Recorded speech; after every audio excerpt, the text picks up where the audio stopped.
शांताकारं भुजंगशयनं पद्मनाभं सुरेशं विश्वाधारं गगनसदृशं मेघवर्णं शुभांगं लक्ष्मीकान्तं कमलनयनं योगिभिर्ध्यानगम्यं वंदे विष्णु भवभयहरं सर्वलोकैकनाथं।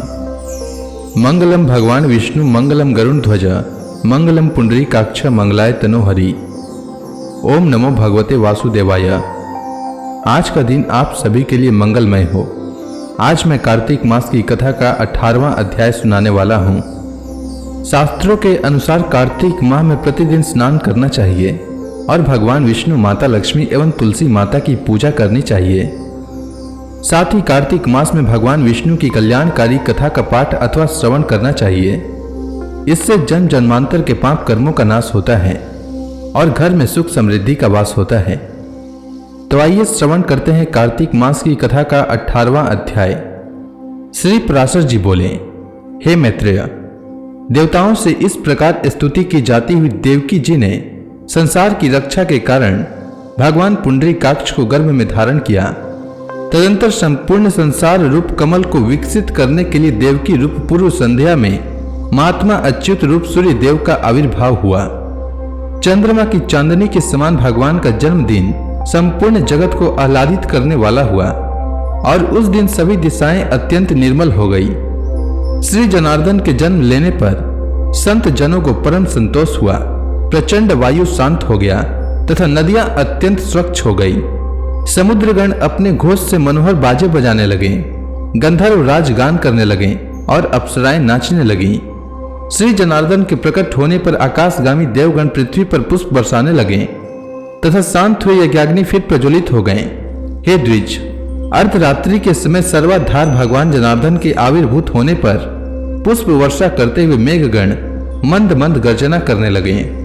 उन्हें खिले हुए कमल दल की सी आभा वाले चतुर्भुज और वक्ष स्थल में श्री वत्स चिन्ह सहित उत्पन्न हुए देख वासुदेव जी स्तुति करने लगे। हे द्विजोत्तम, महामती वासुदेव जी ने प्रसाद युक्त वचनों से भगवान की स्तुति कर कंस से भयभीत रहने के कारण इस प्रकार निवेदन किया। वासुदेव जी बोले, हे देव देवेश्वर, यद्यपि आप प्रकट हुए हैं तथापि हे देव, मुझ पर कृपा करके अब अपने इस शंख चक्र गदाधारी दिव्य रूप का उपसंहार कीजिए। हे देव, यह पता लगते ही कि आप मेरे इस गृह में अवतीर्ण हुए हैं, कंस इसी समय मेरा सर्वनाश कर देगा।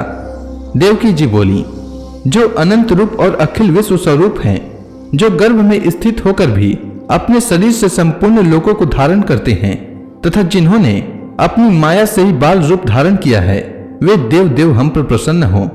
हे सर्वात्मन, आप अपने इस चतुर्भुज रूप का उपसंहार कीजिए। भगवान, यह राक्षस के अंश से उत्पन्न कंस आपके इस अवतार का वृत्तांत न जानने पावे। श्री भगवान बोले, हे देवी, पूर्व जन्म में तुमने जो पुत्र की कामना से मुझसे प्रार्थना की थी, आज मैंने तेरे गर्भ से जन्म लिया है। इससे तेरी वह कामना पूर्ण हो गई। श्री पराशर जी बोले, हे मुनिश्रेष्ठ, ऐसा कहकर भगवान मौन हो गए तथा वासुदेव जी भी उन्हें उस रात्रि में ही लेकर बाहर निकले। वासुदेव जी के बाहर जाते समय कारागृह रक्षक और मथुरा के द्वारपाल योग निद्रा के प्रभाव से अचेत हो गए। उस रात्रि के समय वर्षा करते हुए मेघों की जल राशि को अपने फनों से रोककर श्री शेष जी वासुदेव जी के पीछे पीछे चले। भगवान विष्णु को ले जाते हुए वासुदेव जी नाना प्रकार के सैकड़ों भंवरों से भरी हुई अत्यंत गंभीर यमुना जी को घुटनों तक रख कर ही पार कर गए। उन्होंने वहां यमुना जी के तट पर ही कंस को कर देने के लिए आए हुए नंद आदि वृद्ध गोपों को भी देखा। हे मैत्रेय, इसी समय योग निद्रा के प्रभाव से मनुष्यों के मोहित हो जाने पर मोहित हुई यशोदा ने भी उसी कन्या को जन्म दिया।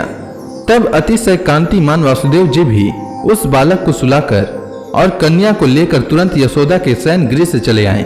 तब यशोदा ने जागने पर देखा कि उसके एक नील कमल दल के समान श्याम वर्ण पुत्र उत्पन्न हुआ है, तो उसे अत्यंत प्रसन्नता हुई। इधर वासुदेव जी ने कन्या को ले जाकर अपने महल में देवकी के शयन गृह में सुला दिया और पूर्ववत स्थित हो गए।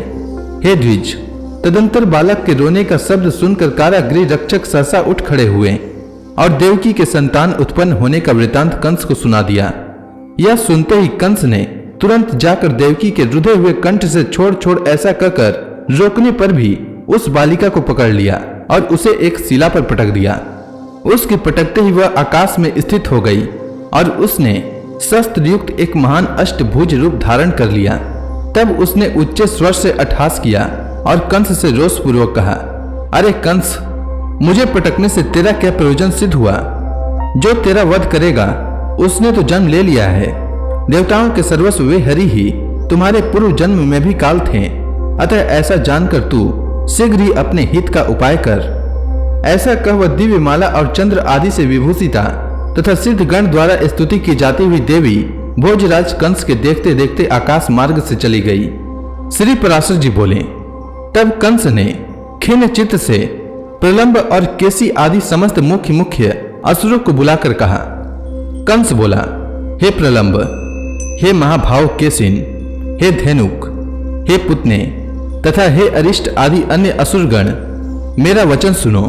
यह बात प्रसिद्ध हो रही है कि दुरात्मा देवताओं ने मेरे मारने के लिए कोई यत्न किया है, किंतु मैं वीर पुरुष अपने वीर से सताए हुए इन लोगों को कुछ भी नहीं गिनता हूँ। अल्पवीर इंद्र, अकेले घूमने वाले महादेव अथवा छिद्र ढूंढकर दैत्यों का वध करने वाले विष्णु से उनका क्या कार्य सिद्ध हो सकता है? मेरे बाहुबलों से दलित आदित्यों, अल्पवीर्य वसुगणों, अग्नियों अथवा अन्य समस्त देवताओं से भी मेरा क्या अनिष्ट हो सकता है? आप लोगों ने देखा नहीं था कि मेरे साथ युद्ध भूमि में आकर देवराज इंद्र वक्ष स्थल में नहीं, अपनी पीठ पर बाणों की बौछार सहता हुआ भाग गया था।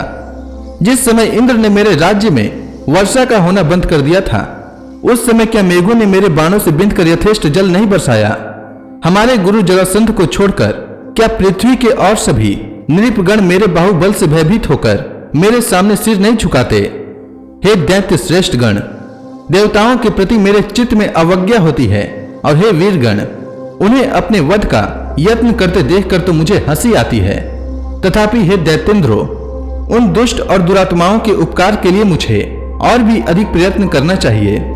अतः पृथ्वी में जो कोई यशस्वी और यज्ञ करता हो, उनका देवताओं के अपकार के लिए सर्वथा वध कर देना चाहिए।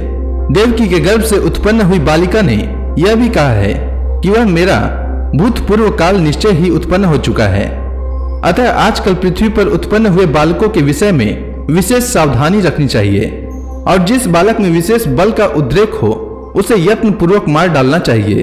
असुरों को इस प्रकार आज्ञा दे कंस ने कारागृह में जाकर तुरंत ही वासुदेव और देवकी को बंधन से मुक्त कर दिया।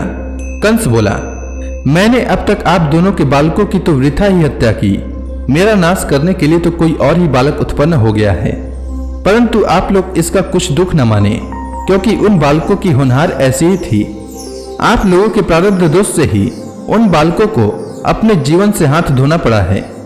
श्री पराशर जी बोले, हे द्विज श्रेष्ठ, उन्हें इस प्रकार ढांढस बंधा और बंधन से मुक्त कर कंस ने संकित चित्त से अपने अंतःपुर में प्रवेश किया।